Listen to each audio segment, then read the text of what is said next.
총선 홍보비 리베이트 의혹에 대해 수사를 하고 있는 검찰이 국민의당 박선숙, 김수민 의원에 대해서 구속영장을 다시 청구했습니다.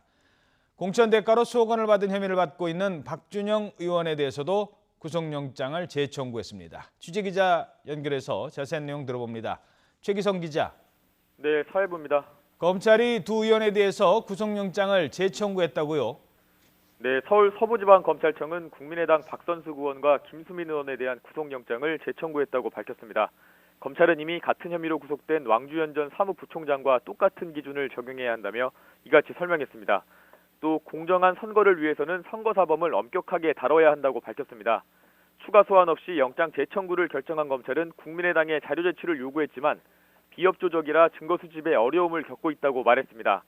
앞서 지난 8일 검찰은 박선숙, 김수민 의원에 대해 처음 구속영장을 청구했고 12일 자정을 조금 넘겨 법원이 구속영장을 기각했습니다. 도주와 증거인멸 우려가 없고 방어권을 보장해야 한다는 이유 등이었는데요. 20대 총선 당시 회계 책임자였던 박 의원은 구속된 왕주현 전 사무부총장과 함께 선거 광고업체 두 곳에 리베이트를 요구해 당선거 홍보 TF로 2억 1천여만 원을 지급하도록 한 혐의를 받고 있습니다.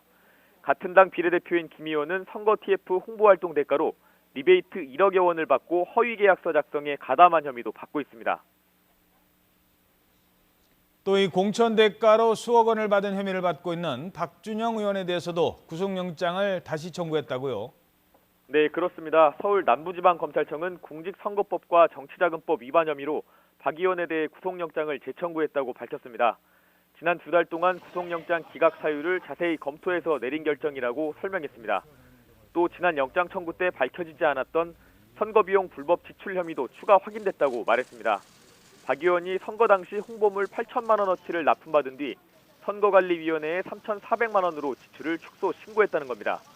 검찰은 또 박 의원과 보좌진들이 증거를 인멸하고 있는 상황이라 구속이 필요하다는 입장입니다. 박 의원은 지난 4.13 총선 과정에서 공천을 대가로 신민당 시절 전 사무총장인 김모 씨로부터 3억 5천만 원 상당을 받은 혐의를 받고 있습니다.